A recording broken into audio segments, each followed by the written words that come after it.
किसी के बिना कभी कोई काम नहीं अटकता। हाँ प्रिय दर्शकों, आपने सही सुना, किसी के बिना कभी कोई काम नहीं अटकता। तो प्रिय दर्शकों, आप लोगों का स्वागत है मेरे YouTube चैनल अध्यात्म ज्ञान पर। तो शुरू करते हैं आज का विषय, किसी के बिना कभी किसी का काम नहीं अटकता। एक गांव में एक झगड़ालू महिला रहती थी। उसके कटु स्वभाव के कारण कोई भी व्यक्ति उससे बात करना पसंद नहीं करता था। अगर उसका कोई साथी था तो बस एक मुर्गा, जिसे वह हमेशा अपने साथ रखती थी। गांव के सभी लोग चाहते थे कि वह गांव से चली जाए।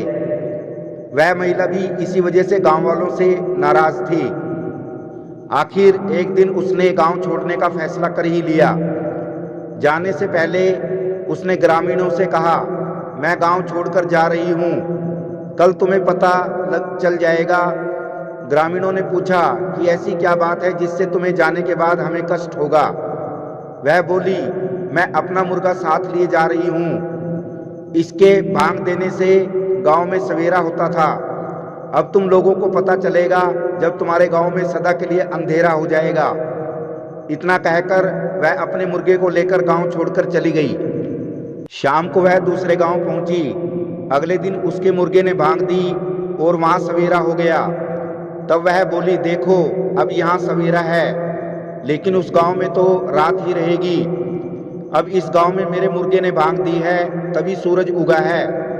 तो यह बात पक्की हो गई कि मेरे मुर्गे के भांग देने से ही सवेरा होता है।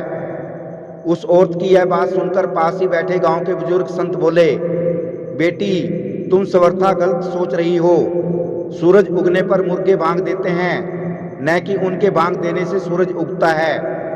सूर्योदय और सूर्यास्त तो प्रकृति का नियम है, जो स्वयं उसी के द्वारा संचालित है। वस्तुतः कुछ लोगों को यह गलतफहमी हो जाती है कि उनके बगैर पत्ता भी नहीं हिल सकता, किंतु यह गलत सोच है। सच तो यह है कि किसी के बिना किसी का कोई काम नहीं रुकता।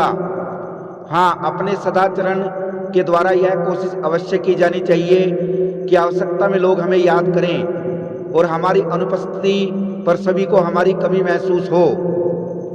लोक जीवन में यही सम्मानजनक स्थान हमारे जीवन की पूंजी है। सार, कुछ लोगों को गलतफहमी हो जाती है कि उनके बगैर पत्ता भी नहीं हिलता, जबकि सच तो यह है कि किसी के बिना कोई काम नहीं रुकता। तो प्रिय दर्शकों, कैसी लगी आपको आज की ये कहानी? यदि ये कहानी आपको पसंद आई हो तो वीडियो को शेयर करना और चैनल को सब्सक्राइब करना। आप सभी दर्शकों का धन्यवाद। जय सिया राम, जय श्री कृष्णा।